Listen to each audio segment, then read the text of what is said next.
அன்பார்ந்த உறவுகளே, வணக்கம். நான் ஏற்கனவே சொல்லியிருந்தது போல கல்வி, அரசியல் இந்த துறைகளிலே உங்களோடு அளவலாலாம் என்று நினைத்தேன். இருந்தாலும் அண்மை செய்தியாக நமது குழந்தை ஹம்சி அவர்களது கொலை சம்பந்தமாகவும் ஆரம்பத்திலே நாங்கள் சற்று கதைப்பது சிறப்பு என்று நினைக்கிறேன். இவரது மரணத்திற்கு பெற்றோர்கள், பாடசாலை அதிபர், பாடசாலை ஆசிரியர்கள், பாடசாலை ஒழுக்காற்றுக்குழு ஆசிரியர்கள், பாடசாலை பெற்றோர், பாடசாலை சமூகம், பாடசாலை ஒழுக்கத்துக்கு பொறுப்பானவர்கள், ஆலோசனை வழிகாட்டல் மாணவர்களுக்கு அதற்கான பொறுப்பு ஆசிரியர்கள், அத்தோடு அவர்களுக்கு கணிதம் கற்பித்த அந்த ஆசிரியன், அதோடு தனியார் கல்வியினர் வைத்திருக்கின்ற அதற்கு பொறுப்பான அந்த மனிதன், இத்தனை பேருமே இந்த மரணத்திற்கு வகை கூற வேண்டும். ஆனால் முதலிலே நாங்கள் செல்ல வேண்டியது அந்த மரணத்தோடு நேரடியாக தொடர்பட்டவன், அந்த பாடசாலையிலே கணித பாடம் கற்பித்த அந்த ஆசிரியர். உண்மையிலேயே அந்த ஆசிரியன் பாலியல் ரீதியாக மன அழுத்தமுள்ள ஒரு மனிதனாக நாங்கள் காணுகிறோம்.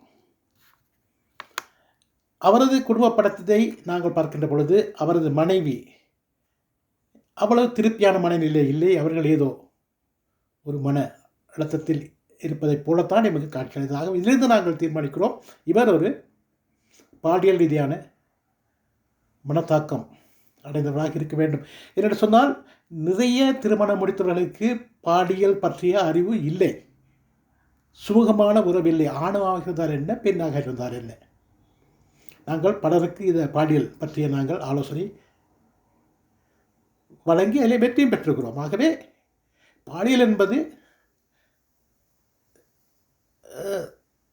திருமணம் முடித்தவர்களுக்கு, இளைஞர் யுவதிகளுக்கு உடம்பிலே ஓடுகின்ற ஒரு இரத்தத்தோடு கலந்த உணவு தான். அதை சரியான முறையான வகையிலே நெறியாளுகின்ற பொழுது அது அழகாக இருக்கிறது. இந்த துறையிலே பலர் தோற்று போயிருக்கிறார்கள். அரசியல்வாதியிலிருந்து ஆண்டவன் பக்தர்களே வரைக்கும், அதோடு அடித்தளத்திலே இருக்கின்ற சாதாரண தொழிலாளர் வரையும் இதிலே அவர்கள் சிறப்பான அறிவு கொண்டவர்களாக இல்லை. வெளிநாடுகளே அவருக்கு அழகாக போதிக்கப்படுகின்றது. சில கிறிஸ்தவாளிகளை நான் பார்த்திருக்கிறேன், அவர்களுக்கு முறையான அந்த போதனைகள் வழங்கப்பட்டிருக்கின்றன. ஆனால் இது ஒரு காரணம். இது நாங்கள் சாதாரண ஒரு மனிதன் அவன் செய்த குற்றத்தோடு நாங்கள் பார்ப்பதை விட அடியிலே இருந்து வந்திருக்கின்ற அந்த அடிநாதத்தை நாங்கள் பார்க்க வேண்டும். ஆகவே இவர் இந்த பாலியல் ரீதியான மன அழுத்தத்துக்கு உள்ளாகப்பட்டிருக்கிறார். ஆகவே நம்ம எல்லோருக்கும் தெரியும், நான் வாசித்த ஒரு நூல், ஒரு அழகான எழுத்தாளர் பாலமனோகரன் என்கின்ற அந்த எழுத்தாளர் நிலக்கிளி என்கின்ற ஒரு கதை மூலமாக, நிலக்கிளி என்பது நாம் எல்லோருக்கும் தெரியும், அது 7 சிஸ்டர்ஸ் என்று சொல்லுகின்ற அந்த கிளி. அது சாதாரணமாக மனிதர் கையிலே அகப்படுகின்ற இலகுவான வகையிலே ஒரு இடத்திலிருந்து ஒரு போய்கொண்டிருக்கும். ஒருவர் பிடித்தால் கொஞ்சம் தட்டு அங்கே போகும். அழகானது. அது ஒரு சின்ன ஒரு வாழ்க்கை வட்டத்தை போட்டுக்கொண்டு அந்த வட்டத்துக்குள்ளே அது சிறப்பாக சந்தோஷமாக இருக்க ஆசைப்படுகின்ற ஒரு பறவை. இந்த நிலக்கிளி என்கின்ற பறவைத்தான் அந்த ஆசிரியர் கையாண்டதும் ஒரு ஆசிரியர், சுந்தரலிங்கம் என்கின்ற ஆசிரியர் அதை எவ்வாறு பாலியல் கொடுமைக்கு உள்ளாக்கிறார் என்று. அதே போல தான் இந்த மலையக குழந்தைகள் பொதுவாக ஆசிரியரோடு மிகவும் நெருக்கமாக இருப்பதற்கு ஆசைப்படுவார்கள். ஆண் பெண் இரண்டு பேரும். இதை அவர்களது ஏதோ பெரிய பாக்கியமாக இதை சில விஷமிகள், அந்த பாலியல் மனநோயாளி அதை பாவித்து கொண்டு அந்த மாணவர்களை பிரயோகம் செய்வதற்கு எதுவாக இருக்கும். இது பொதுவாக பாற்றோரில் இருந்து துவங்க வேண்டிய ஒரு பொறுப்பு. இந்த துப்பாக்கி நிலைக்குத்தான் இந்த குழந்தையும் ஆளாக்கப்பட்டிருக்கிறார். அவளுக்கு சிறு வயதிலே இருந்து ஏதோ வருத்தங்கள் நமக்கும் இருக்கிறது. தாய் கருவில் இருக்கின்ற பொழுது தாய் கீழே விழுந்திருக்கலாம். குழந்தை பள்ளியில் செல்கின்ற பொழுது அங்கே அடிபட்ட காயங்கள் இருக்கலாம். இப்படி இந்த மாதிரி கருத்த காலத்தினால் வீட்டிலே அது வருகின்ற அது எல்லோருக்கும் இருக்கிறது.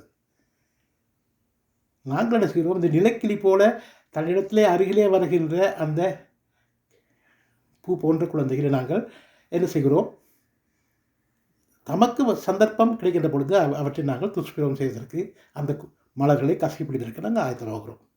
இப்படிப்பட்ட ஒரு நிலை தான் இந்த குழந்தைக்கு வந்திருக்கிறது. இந்த எனக்கு தெரிந்தவரை இந்த ஆசிரியர் எனக்கு தெரியாது, இந்த குழந்தையும் நான் ரெடியாக பார்த்ததில்லை. இந்த சம்பவங்கள் எனக்கு கிடைத்த தகவலை நான் சொல்கிறேன். இது கிட்டத்தட்ட கடந்த வருடம் அக்டோபர் மாதம் நடைபெற்றிருக்கிறது. கிட்டத்தட்ட இப்பொழுது 5-7 மாதங்கள். இந்த நிகழ்ச்சி நடைபெற்ற பின்னர் எப்படியோ தாய் தகப்பன் காதுகளுக்கு சென்றிருக்கிறது. அவர்கள் உடனடியாக அதற்கான கடும் பாதுகாப்பு முறைகள் அவர் கையாண்டார்களா என்பது நம்மால் அறிந்து கொள்ள முடியும். இருந்தாலும் இது பாடசாலை அதிபரிடம் அந்த நிகழ்ச்சி போயிருக்கிறது. ஆகவே பாடசாலை அதிபரின் ஒரு பொறுப்பு அங்கே ஆலோசனை வழிகாட்டு ஆசிரியர் இருக்கிறார், ஒழுக்காற்று குழு இருக்கிறது. இந்த குழுவிற்கு இவர் இந்த விடயத்தை கொண்டு சென்றாரா, பள்ளியிலே பதிவுகள் இருக்கின்றதா, கல்வி திணைக்களத்துக்கு இந்த அதிபர் இந்த நிகழ்வை முறையிட்டாரா போன்ற காரணங்கள். ஆனால் இந்த நிகழ்வு வெளியிலே வந்த பின்னர் உடனடியாக அவர் காரியத்தில் வந்து இந்த பிள்ளை நோயாளி மனவளத்தில் இருக்கிறார், அவர் மருந்தெடுக்கிறார், நீ ஒரு தாயாக பள்ளியின் தலைவியாக அந்த நிலையை போக்குவதற்கு என்ன நடவடிக்கை எடுத்தீர்? பொதுவாக பாடசாலைக்கு வரும் குழந்தைகள் அதிபர் ஆசிரியர் நம்பி வருகிறார்கள். இப்படிப்பட்ட நோய்வாய்ப்பட்டவர்களுக்கு நீங்கள் என்ன செய்தீர்கள்? ஆகவே உங்கள் கடமையிலே நீங்கள் தவறி இருக்கிறீர்கள் என்பதை நீங்கள் மனதில் வைத்துக் கொள்ள வேண்டும். அதே போலத்தான் அங்கே ஆலோசனை வழிகாட்டுதல் என்று சொல்லி தனியாக ஒருவரை நியமித்து கல்வி திணைக்களம் சம்பளம் கொடுக்கிறது. அவர் என்ன செய்தார்? அவருக்கு கொடுக்கப்பட்ட சம்பளத்தின் பெறுமதி என்ன? அது பிரயோசனமாக இருந்ததா? பாடசாலை ஒழுக்காற்றுக்குழு இருக்கிறது. அந்த பாடசாலை ஒழுக்காற்றுக்குழு மாணவருக்கு மாத்திரமல்ல, ஆசிரியர்கள், பெற்றார்கள் யாவருக்குமே அவர்கள் வழிகாட்ட வேண்டியவர்கள். அவர் என்ன செய்தார்கள்? ஆகவே பாடசாலை சமூகம் பாரிய பொறுப்பை உதாசனம் செய்திருக்கிறது என்பதில் நாங்கள் மிகவும் கவனமாக இருக்கிறோம். பொதுவாக நம்ம எல்லோருக்கும் தெரியும், அன்புள்ளவர்கள், மென்மையான மனதுள்ளவர்கள் எப்பொழுதுமே இலகிய மனம் கொண்டதாக இருப்பார்கள். அவர்கள் இலகுவிலே மற்றவர்களால் கைப்பற்றக்கூடிய நிலையில் இருப்பார்கள். இதைத்தான் மனித மிருகங்கள் பயன்படுத்திக் கொள்கின்றன என்பதை நாங்கள். அடுத்தது பிரத்யேக வகுப்புக்கு பொறுப்பான அவர் தான் ஆசிரியர் இல்லை என்று சொல்கிறார். சரி, பொறுப்பா உங்கள் நிலையத்துக்கு வருகின்ற மாணவர்கள் நீங்கள் அறிந்து வைத்திருக்க வேண்டும். ஆசிரியர் தனக்கு பரீட்சை மணலில் தெரியாது சொல்வது அது சுத்த பொய் என்று சொன்னால், அந்த ஆசிரியர் இவர் எல்லாம் ஒரே ஊர்க்காரராக இருப்பார்கள், ஒன்று சொந்தக்காரராக இருப்பார்கள், ஒருவருக்கொருவர் ஒத்தாசையாக இருப்பார்கள். இது இந்த முழு பூசணிக்காயில் சூட்டிலே வளர்க்கின்ற அவருக்கு அதில் பங்கு இருக்கிறது. அந்த மாணவியை அவர் நேரடியாக கண்டித்திருக்கிறார், தாய் சொல்லியிருக்கிறார். ஆகவே தமது பொறுப்புகளிலிருந்து எவரும் விலகி போய்விட முடியாது. தாங்கள் செய்த குற்றத்தை குற்றம் என்று ஒப்புக்கொள்ள வேண்டும். அதை சட்டத்தரணிகள் இருக்கிறார்கள். சட்டம் ஒரு இருட்டரை, சட்டம் ஒரு கழுதை என்று சொல்கிறார்கள். சட்டத்தை எவரும் எப்படி மாற்றிக்கொள்ளலாம். அது இன்னொரு கதை இருக்கிறது. அதை இப்பொழுது பதிவு 9 நிமிடம் ஓடிவிட்டது. ஒரு நிமிடத்தை நிறுத்த வேண்டும். ஆகவே இதில் நிறைய இருக்கிறது. அதுவும் ஒரு மகளிர் பாடசாலை. ஆகவே ஆண் ஆசிரியர்கள் அங்கே நடமாடுகிறார்கள்.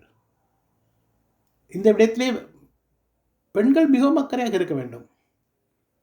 உங்களுக்கும் குழந்தை இருக்கிறது, உங்களுக்கும் பெண் உறவுகள் இருக்கின்றன. ஆகவே மிகுந்த கவனமாக இருக்க வேண்டும். ஆகவே இந்த விடயத்திலே தலையிட்ட சமூக ஆர்வலர்கள், முகநூல் பதிவாளர்கள், நடன ஆசிரியை, பாராளுமன்ற உறுப்பினர் மனோ கணேசன் அவர்கள், பாராளுமன்ற உறுப்பினர் அர்ஜுனா அவர்கள் உண்மையிலேயே பாராட்டப்பட வேண்டியவர்கள். என்னென்று சொன்னால், ஆசிரியரை இடம் மாற்றுகிறார்கள். இப்பொழுது கொழும்பிலிருந்து புத்தளத்துக்கு அங்கே உள்ள மாணவ மாணவிகளுக்கு என்ன பாதுகாப்பு இருக்கிறது? இல்லை, அடுத்தது வேறொரு பாடசாலைக்கு அனுப்புகிறார்கள். இதில் என்ன இருக்கிறது? ஆகவே நான் எமது கல்வித்துறையை பற்றி நான் வருகிறேன். எமது கல்வித்துறை முற்று முழுதாக அடித்தளத்திலிருந்தே பிள்ளையாக இருக்கிறது, மாற்றி அமைக்கப்பட வேண்டியது. அதற்காகத்தான் நான் வந்தேன். இப்பொழுது இந்த மாணவியை பற்றி நாங்கள் சற்று தொட்டு விட்டு போவோம் என்று நான் இப்பொழுது வருகிறேன். இன்னும் அமைச்சர் போல்ராஜ் அவர்கள் சற்று நிதானமாக தனது கருத்துக்களை வென்றிருக்கலாம். அவரது கருத்துக்கள் யாவுமே அந்த மாணவரை சற்று உறுத்துகின்ற அளவில் இருந்ததால் தான் சிலர் அவர்கள் பற்றி வந்தார்கள். ஒரு பத்திரிகையிலே சொல்கிறார்கள், அந்த மாணவியை யாரோ கொலை செய்து தூக்கி வீசியிருக்கிறார்கள் என்று. அதை பெற்றோர் பக்கமும் சாடுறார். ஏன் பொறுப்பான ஆசிரியரும் கடியாட்களை வைத்து தூக்கி போட்டிருக்கலாம் தானே என்று சொல்கிறேன். இப்படி நீங்கள் அந்த கட்டுரை எழுதி வரும் தனியார் கல்விக்கு சொந்தக்காரரும் இந்த ஆசிரியர்கள் எல்லாம் ஒரே ஊர்க்காரராக இருப்பார்கள். ஆகவே ஒருவரை ஒருவர் காப்பாற்றுவதற்காக ஒரு கதையை சொல்கிறார்கள். ஆகவே எப்பொருள் யார் யாராய் கேட்பினும் அப்பொருள் மெய்ப்பொருள் காண்பது அறிவு, தர்மத்தின் வாழ்வுதனை சூதுக்கவும், மறுபடியும் தர்மம் வெல்லும் என்று கூறுகிறேன். அடுத்த பதிவிலே மலையக கல்வி நிலை, கல்வி வளர்ச்சி, இதிலே அதிபர் ஆசிரியர் பங்கு என்பதை பற்றி பேசுவோம். நன்றி, வணக்கம்.